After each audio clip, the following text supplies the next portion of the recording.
Now, in those last chapters of the first book of Kings, we find one or two rather interesting things that we ought to look at. The first is this, and it might surprise some of us, but therein lies a very real principle. In spite of the fact that Ahab is the most evil king that Israel has yet produced, and in spite of the fact that his heart is set upon really perverting the people in every way possible, just literally obeying every whim and wish of Jezebel, yet we are told expressly here that the Lord comes in on the side of Ahab against Syria in the north. And he tells Ahab that he will deliver him out of the hands of the Syrians, and indeed more than that, he will actually destroy the Syrians. That is exactly what happens if you look at chapter 20. The Lord says, because of his name, and because Israel is his people, he will deliver them. I think sometimes we tend to think that the Lord, whenever the Lord moves amongst his people, it's because they're all right and because they deserve it. This is not so at all. The Lord's people can be on the wrong ground, they can be under quite false leadership, and yet in a very real way the Lord will not forsake his namesake in his people. That's the thing that we have to learn. The Lord will deliver his people as he did Esther and the people in Persia, just because they are his people and just because his name is at stake. You see, the Syrians have said very simply that if we can only get Ahab to come out against us on the plain, we'll destroy him. But that was a challenge which the Lord himself was going to take on. And in a very wonderful way, he delivers Syria into Ahab's hands. That story is followed by one of the most intensely evil stories in the Bible. It is the vineyard of Naboth. Ahab wants that vineyard, to make into a herb garden. It was on the edge of his palace. And he thought it would be rather nice if he annexed it and made it into a very nice herbal type of garden. He sends along to Naboth, and Naboth says, no, my father had this, my father's father had it, right through, my ancestors have farmed this plot of land, I don't want to let it go. And it says Ahab went into a sulk. He went up onto his bed, he turned his face to the wall, and he refused to eat. So Jezebel laughed at him, and she said, just you leave that to me. She sent a letter down to the chief men of the city, and she said, the sacrilege in the town. Proclaim a fast according to the law. And she said, when you proclaim the fast, make Naboth chairman of the tribunal investigating the sacrilege.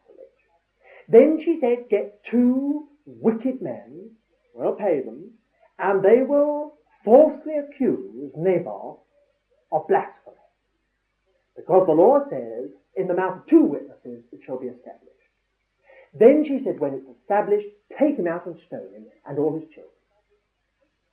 That's exactly what happened. Fast was proclaimed. People were gathered together. Naboth was chairman, tribunal.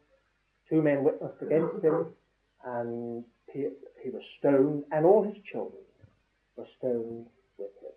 So that in one moment, the whole of Naboth's household were murdered.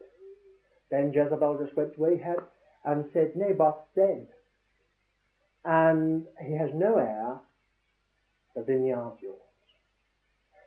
But the Lord saw what had happened, and he told Elijah to go straight down to Ahab and to tell Ahab that because he had sold himself to do evil on that very plot of ground, he would lose his life.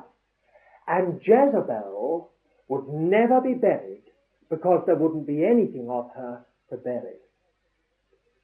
And Elijah, if you read the story, went down to Ahab and delivered his message from the Lord, which was literally fulfilled a little later. But now we find another interesting principle. Ahab puts on sackcloth and ashes. He weeps, he cries, he repents. And the Lord says to Elijah, do you see how Ahab has humbled himself before me? And the Lord says, because Ahab has humbled himself before me, I will put off the day of his judgment. You know, some children of God do think the Lord is far, far more severe and harsh than he is. The Lord will spare Ahab because he asked forgiveness and repented after such a vile and filthy murder. He certainly will be merciful, long-suffering toward his own who really want him.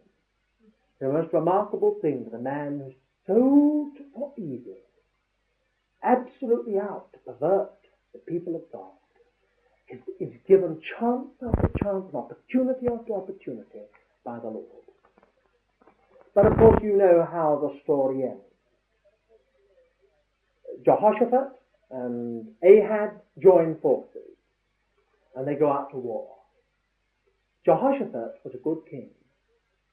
And Ahab said, let the prophets come in and tell us, as was the custom, what way the battle was going.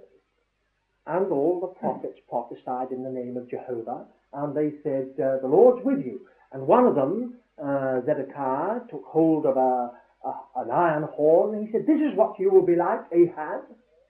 You will be like this iron horn with the Syrians. You will destroy them. But Jehoshaphat, who was a godly man, said, I'm not satisfied. Isn't there another prophet? And then we get another little insight into the nature of Ahab.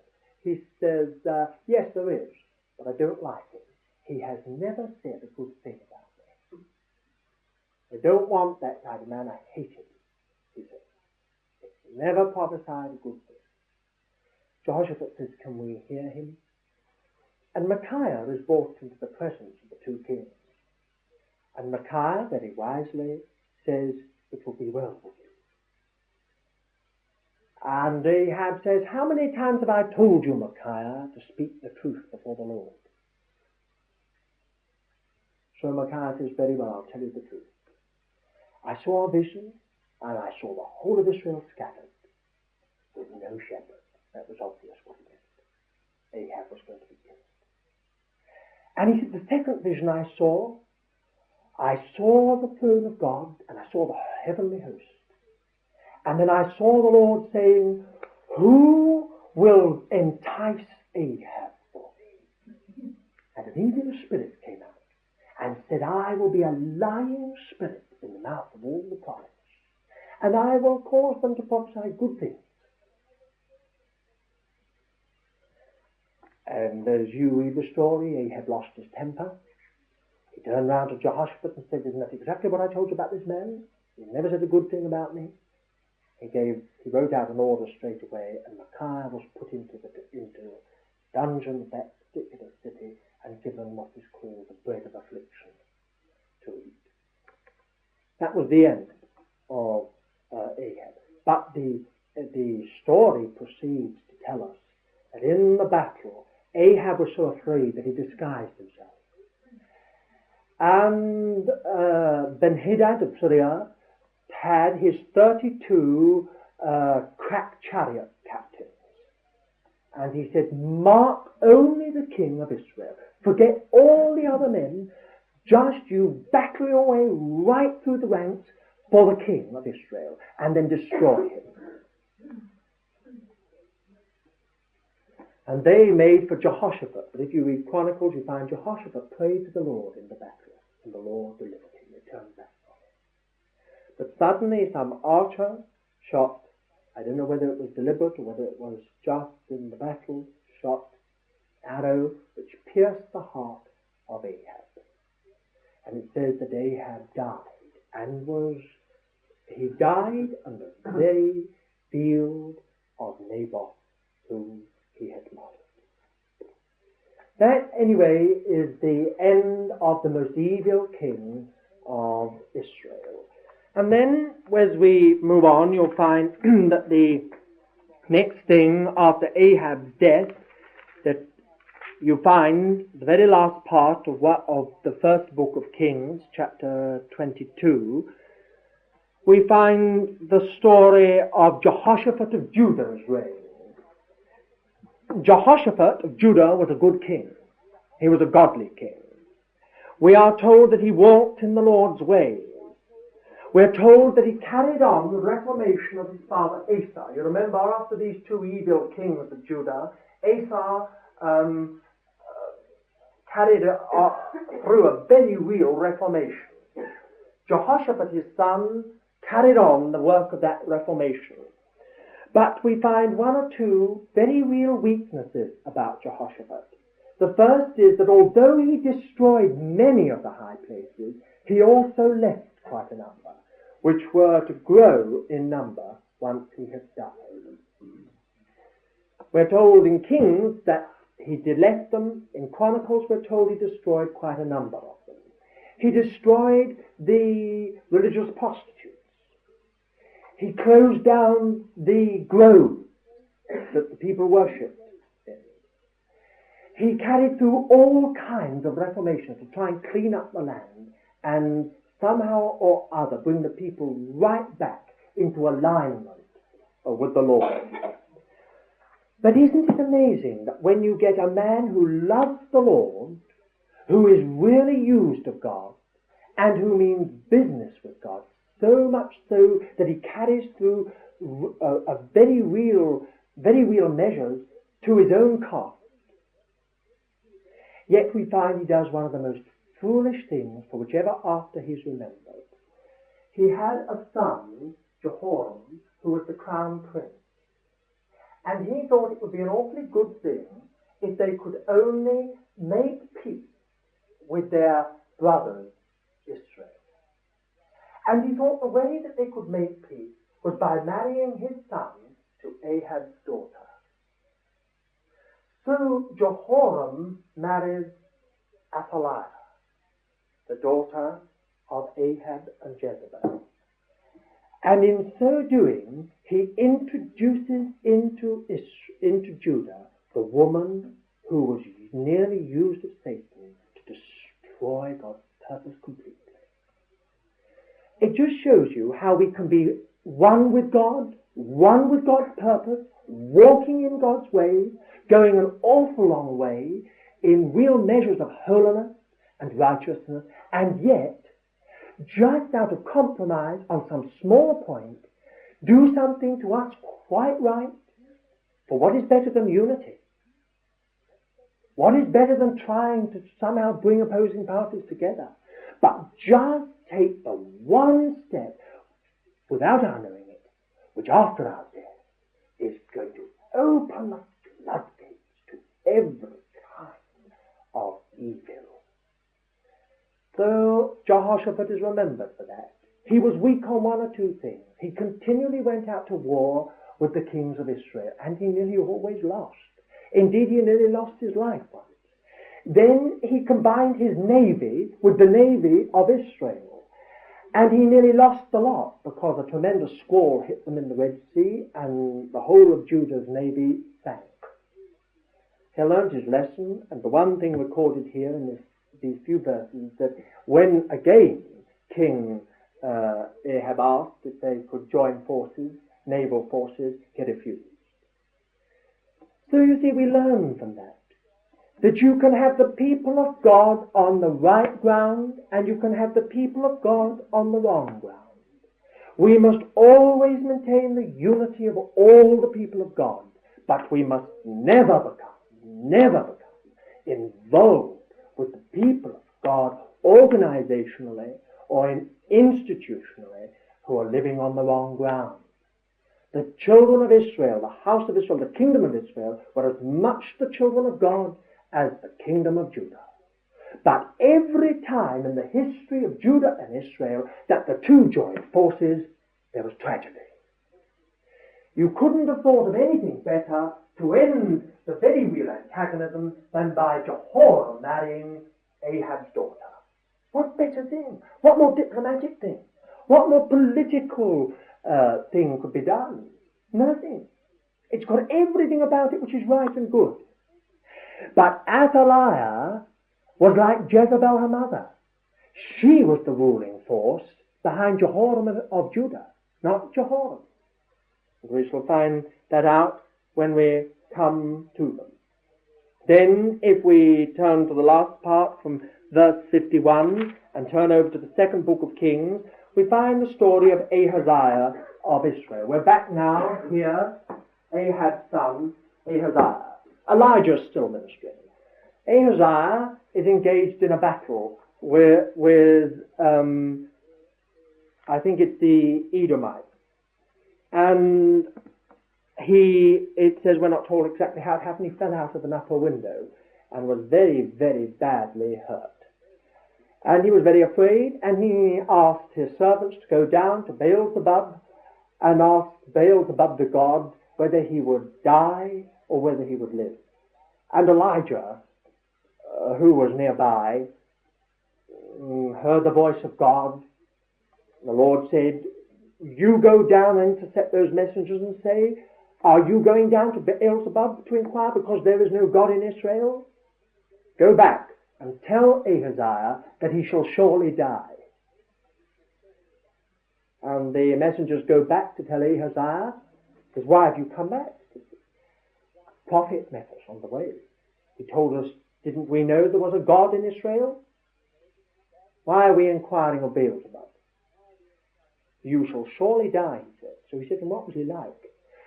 They said he was a hairy man. He said it was Elijah the Tishbite. So he said, well, you send out a captain with 50 soldiers and have him executed. And the 50 soldiers came up. Ahaziah calls fire down, and they're all consumed.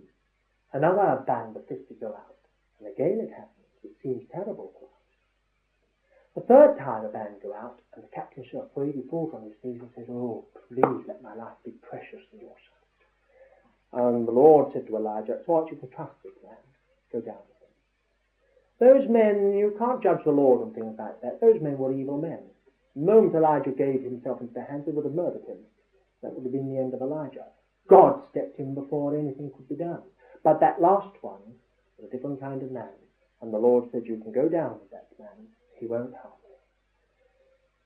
Comes down, he delivers the message himself to Ahaziah, and it says just cryptically, so Ahaziah died. That was the end of Ahaziah. Then we are introduced almost immediately to Jehoram of Israel, the son of Ahaziah. And immediately Jehoram is left, and we are immediately introduced to Elisha. Elijah leaves this world in the way he came into it. He goes in a whirlwind. There's something about Elijah that is a whirlwind. His whole life, his whole ministry has been a whirlwind. He's come crashing onto the scene. Everything's been devastated by his presence. Wherever he's gone, it's just been the same. He's been just a whirlwind.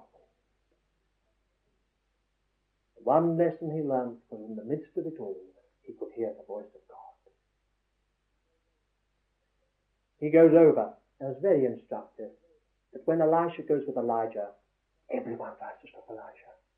Elijah turns around and says, look, will you stop following me? Elisha says, I will not stop. He says, all right, on we go. Then Elijah says, will you go back from following me? Don't follow me. Elisha says, I'm going to go the whole way. Then the sons of the prophets come out, and they say, don't you know that your master's going to be taken from you? Leave him. And many of the Lord's people will try to stop us from really going right on in the path of God. But Elisha goes on and goes on and goes on, till in the end there are only the two of them. And they go over Jordan together. And then the two of them left. Elijah says to Elisha, what would you like? Where I'm going. What is the one thing you want? He said, I want the firstborn son's inheritance, a double portion. Elijah says, if you see me when I go, that will be the one thing you will have. And then it says, suddenly, he saw the chariots of God, chariots of fire. Elijah went up in the whirlwind. It is very interesting, it does not say that he went up in the chariots. Elisha saw the chariots of fire, but Elijah went up in a whirlwind into heaven. And it is also very interesting that when the mantle fell back off Elijah, and fell onto Elisha, the sons of the prophets said, "We're quite sure his dead body must be somewhere. Would you mind if we go and send out a search party to find it?" Elisha says, "Certainly not." But they worried him so much, it says, that Elisha became ashamed. I suppose they made him feel that he couldn't care less about his master. So he said, "All right, send out your search party." For 3 days they scoured the hills and the desert for where the body they thought had been dropped by the road, but they couldn't find any body. And when they came back, Elisha said, "I told you, you shouldn't have gone. I know he's got a big Lord." Everything about him is different. He doesn't wear that hairy leather kind of rough country garment. He wears clothes. He is continually found in the court of the king. He is soft-spoken. Everything about Elisha is different. It is very interesting that the first 2 miracles he performed give the key to his ministry. His name, by the way, Elisha, means God for salvation. In the same way that Elijah, the God Jehovah, is the key to his ministry, Elisha's name is the key to his, God for salvation. His ministry was the building up of a remnant, which he did. The sons of the prophets, or the schools of the prophets, sorting out the few faithful that remained in the land, 7,000 who hadn't bowed their knees to Baal, and comforting them, edifying them, strengthening them. That is why the very first thing that Elisha does, when he comes to the city, they say, "There's something wrong with the water." He says, "Bring me a little cruse of salt." Puts the salt into the water, and he says, "The water is healed." Now, this is the key to Elisha's ministry. Nearly everything that Elisha does is constructive. Much of Elijah's ministry, in many ways, has been negative. Although it's been a great declaration of who God is and who the Lord is, it's been very, very, in some ways, destructive. It's been the tearing up and the pulling down, the rooting out. Elisha's, on the other hand, is a very real ministry of the positive, all the way through. Of course, we have the story of the as the Authorized Version puts, the little children that ran out after Elisha, calling him bald head. But we might as well point out that the word there doesn't mean little children, it means young fellows. And also, they weren't being rude about his polished head, because he had something on his head. It was much more than just that. It was a deliberate insult of young fellows of anything between 10 and 12 who went out after him from a city in which we know that there was a shrine to Baal. The deliberate insult. And Elisha's cursing of them in the name of the Lord was a very strong, stern measure which must have left its mark upon the people at the beginning of his public ministry. Nevertheless, let's not think that Elisha's ministry was like that all the way through. For if you look through, you'll find some wonderful things about Elisha's ministry. See the things that are noted about him. Generally speaking, we'll have to leave some, but just take up these. The first thing we find, and they're not in chronological sequence, by the way, that's why you don't get the kings mentioned by name. You just get called the king of Israel. The first thing is a woman and oil. This woman's in debt. By the law, that means that that woman is going to be taken into slavery by the one that her husband is in debt to. Evidently, her husband was in debt.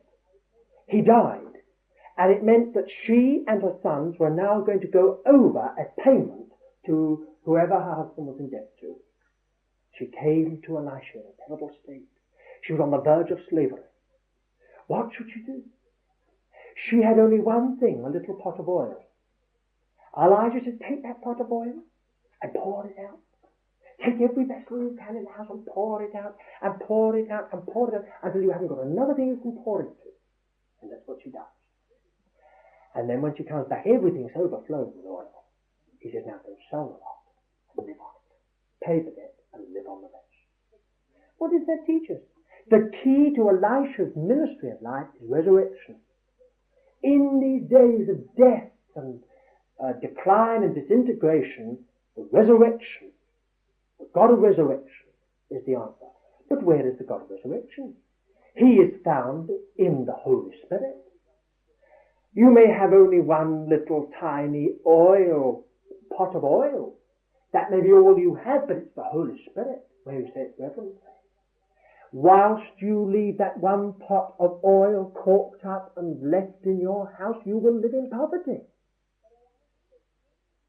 But Elisha says, uncork it. Pour out the little you've got. Go on pouring it out. Go on pouring it out. And you'll pay all your debts, and you'll have a lot to live on. It's a lesson we're all very slow to learn. Elisha's ministry began a little later with the woman and the oil. Then he finds a woman who is barren, and he tells her that she's going to bear a son. She cannot believe it. But when the time comes round, she bears a son. He's born.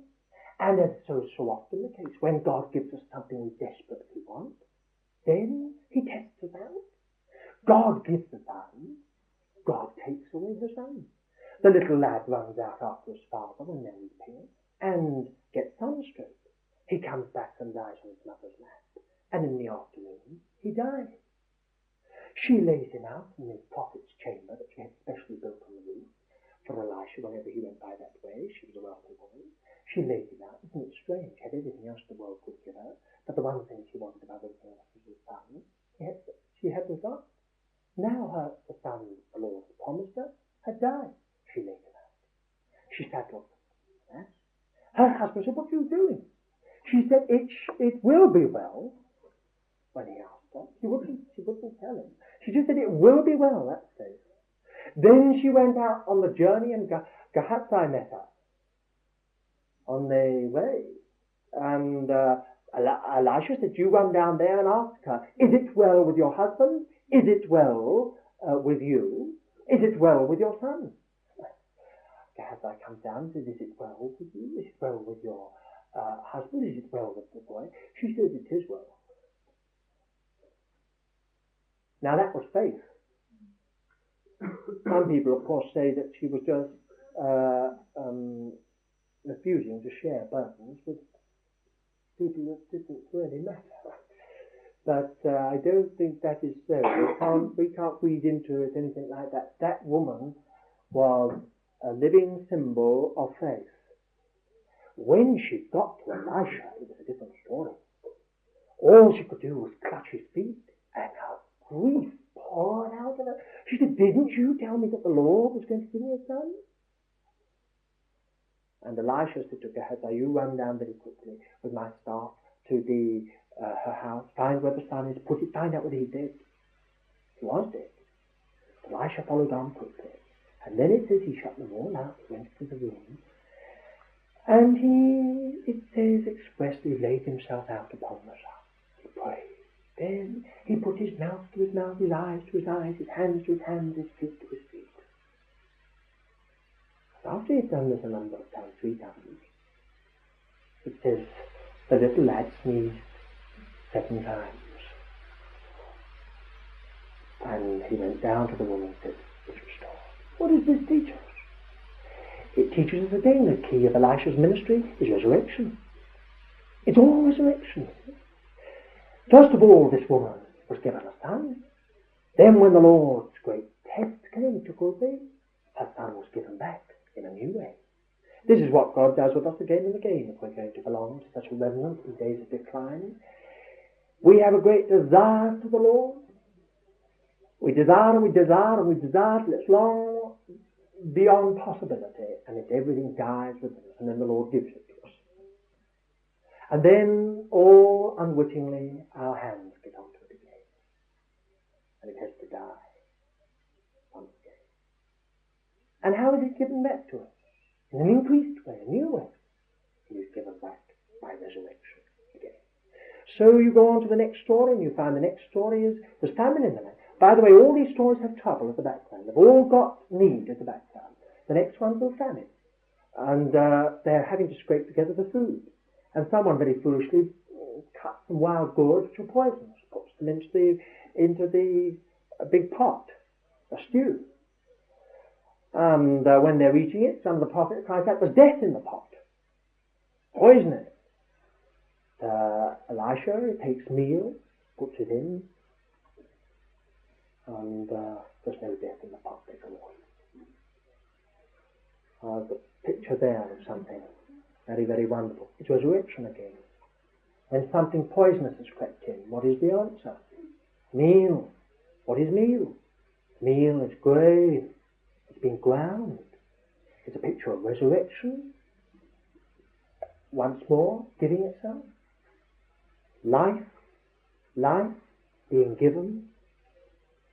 The only counteraction to poison in Israel in that day, there was poison in the pot, naturally. The only answer was a little handful of meal. That's what Elisha, that Shunammite woman, those others, faithful few in the land, they were just like the meal. They, in this day of crisis, were keeping the whole country going. They were the salt that was preserving it all. And then Naaman. Or you can go on all through these stories. You get the 20 loaves that fed the 100 men. You get Naaman. Here's a man that comes from a foreign country. He's got leprosy, the white kind. It's malignant. He's going to die. But Elisha's got an answer. He says, if you dip 7 times in the Jordan, you'll be all right. Although Naaman's very angry at the beginning, when he dips 7 times in the Jordan, he's all right. This little remnant have got the answer to foreigners. They've got the answer to the unsaved. If the unsaved come to them, well, let the name of the Lord be in disrepute. Let the name of the Lord be in dishonour. But Elisha is in the land, and there are others like Elisha in the land. There are the faithful few. They've got the answer. And the God of Israel is found in the land with Elisha. The God of Israel is found in the land with Elisha. Naaman can come from afar, and he can be cured of something which is so malignant that it's going to kill him. And then, when the king of Syria gets really angry and sends his army, because he finds out that every time he sends a marauding band down, somehow or other, the king of Israel knows. So he says, we've got a spy in the court. Who is it? But someone very wisely said, you've got no spy. Elisha tells the king of Israel all that you say in your bedchamber. So he said, well, then we'll finish Elisha. And he sends not a band, but quite a number of divisions of his army to encircle the whole town of Dothan where Elisha was. Elisha knew. He woke up in the morning quite calmly. If we follow one reading, he walked out to meet them. I'm not quite sure just what it means, but he certainly got up, he knew. His servant was terrified. He said, dude, you've seen what's round the city. He didn't have to be asked what they were there for. The servant knew only too well what that army was doing round the city. But Elisha wasn't perturbed. He said, oh Lord, open his eyes. And when the servant's eyes were opened, he saw that there was another kind of division stationed all around Elisha. Then it says, according to the word of Elisha, the Lord smote them with blindness. And Elisha leads the divisions of the army of the king of Syria right into the capital of Samaria with quite a triumphant procession. He says, I'll take you. You've come to the wrong place. I'll take you to the right place. You just follow me. And it says here in the word that he led them blinded, quite docilely, lamb-like. They followed Elisha into the capital. And then it says they suddenly got their sight back, only to find that they got enclosed in the capital of the king of Israel. But of course the king of Israel, Jehoram, wants to slay them. But Elisha, just true of his whole ministry, says, you don't slay them. No, you don't slay them. You give them a good meal. And so it says, King Jehoram gave them a banquet. And the little word at the end was, they came no more into Syria. That was a way to deal with enemies. The next story is a very different one. That is because it would almost seem to be a contradiction, but it's not in chronological sequence. The next story tells again of the Syrians coming into battle. And this time they lay siege to Samaria, and people are eating their own children. The siege is so terrible. And the story goes that a woman calls out from the walls to King Jehoram, and she says, "Could you do something about this? I and my neighbour made a pact that today we'd eat my son, and tomorrow we'd eat hers. Well, today we've boiled my son and eaten him, and she's hidden hers. Could you do something about that?" And it said the king was so shocked that he rent his robe. And then the people saw for the first time that underneath his royal regalia, he had sackcloth. But his faith wasn't very strong in the Lord, and he said that he would execute Elisha. He felt that Elisha had failed him. But Elisha said, "By this time tomorrow, there will be such abundance that there will be no famine and no trouble." That's exactly what happened if you read the story. You find that suddenly in the night the Syrians fled because they heard the sound of an army moving. Who it was, what it was, we don't know, except the Lord did it. And they fled, and they left all their grain, their horses, their treasures, their everything. And so from one moment, from terrible famine, within a matter of hours, the city was sharing out the spoil. That's the key to Elisha's ministry. All the way through its building up, all the way through its constructive, all the way through its resurrection, everywhere. Why, even recorded that when Elisha died and they laid him to rest in his sepulchre, it says a Moabite band raiding the country came in and they killed a man and they were burying him, and suddenly they saw the Israelites, and so they very, very hastily flung the man's dead body into the tomb of Elisha. And it says when the dead man's body touched the bones of Elisha, he stood up on his feet. So there you are. Elisha is so full of the life of God that even when he's dead, the ministry goes on. It is interesting to note that it has been said about the kings of Israel and Judah that it's better to have a dead righteous man than a live unrighteous one. When Elisha was already gone, he was still the symbol of resurrection. He was still the symbol that God was able to do something amongst his people. So we learn from that ministry of Elisha some very real lessons. Now all that takes us right through to the 9th chapter of 2 Kings. When we come to Jehoram and Ahaziah, Jehoram of Israel, and by the way, you notice that here you've got two men of the same name, Jehoram and Jehoram. They're nothing to do with each other. They just happen to have the same name, which is rather confusing for us. But Jehoram of Israel is an evil man. He was assassinated by Jehu, who was an army man. Jehu was the commander of the army council, as far as we can make out, and he slew Jehoram, and he also slew Ahaziah. You can read the story of that, exactly how it happened. When we come to Jehoram, to Ahaziah of Judah, we find both of them are evil. Jehoshaphat married Jehoram to Athaliah. Her influence was evil. He introduced Baal worship into Judah. He died, Ahaziah, his son, took over. Ahaziah was killed by Jehu, and Athaliah came to the throne. The first thing that Athaliah did when she came to the throne was to murder every single person of the royal house. She did not leave a single one alive. No one quite knows why she did it, but she did it. It was a bloodbath, and the whole of Jerusalem ran with blood. But there was one child of 9 months of age who was saved by his aunt, who happened to be the wife of the high priest. And she stole him away with his nurse and hid him in the temple.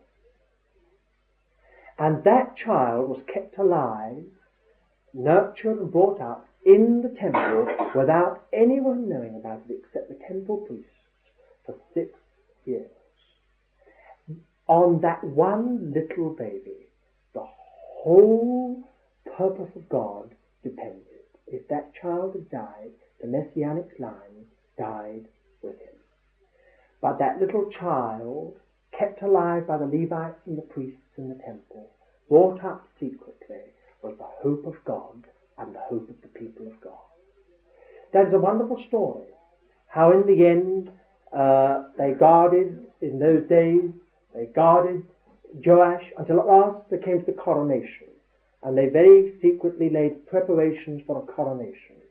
And then at last when the coronation day came, Athaliah heard all the trumpets and the shouting, the cheering. You know the story, how she walked to the house of God and saw the king crowned there. He was only 7 years of age. But she saw him there on the platform crowned. Before she could say anything, she was hustled out and executed. The one great attempt of Satan to destroy the royal house and the line by which the Messiah should come was wonderfully, wonderfully thwarted by the Spirit of God through that little tiny group, just a little remnant of people who remained faithful. When you come to these others, for instance Jehu, you find that this man, and here's the big lesson in Jehu, he was a man who was intensely evil, but he believed in doing the Lord's work. Zeal without the life and character is no good to God. Jehu did the Lord's work. He carried out the Lord's word to a letter. Indeed, he exceeded it far. But his was not backed up by a character. Jehu's reign was a terrible bloodbath. You've only got to read it. First of all, as you know, he murdered Ahab. Then he murdered the king of Judah, who was visiting Jehoram. He murdered both of them one day. Then he murdered Jezebel. You don't want to hear the story of how he murdered Jezebel. It's too terrible for words. Then he murdered the 70 sons of Ahab, 70 royal princes. He had their heads all cut off at once and put into a mound outside the gates. Then he proclaimed, he met 42 of the princes of Judah and slew them, when they came to visit royal supporters. And the worst thing of all with Jehu was when, some people, by the way, believe this is right, I don't, he proclaimed a fast and a great festival day for Baal. And he said, if Ahab was a Baal worshipper, I am much more so. And he said, there's all the Baal worshippers in the land gathered together, all the leaders, the Baal worshippers. And we will have a great festival day in the house of Baal and Slayer. So they all came. The place was packed to capacity. He said to everyone that to be given garments so that they could be easily distinguished from everyone else in the town, all dressed beautifully. He offered a burnt offering in the name of Baal, but he'd already put the guards right way round the whole of the house of Baal. It was the given signal when he offered up the burnt offering, a massacre began. And every one of the Baal worshipper leaders of the Baal worship in Israel was murdered. Now even the prophets spoke against that. It was doing the Lord's work in a wrong way. He was remembered long after for what he did in Jerusalem. He not only wiped out the royal house of Ahab, but he wiped out every single man known to have any sympathy whatsoever or any distant connection or relationship to Ahab or to Jehoram. Each assassination and each change of dynasty here has been worse than the one preceding. So I think we'll leave it there tonight.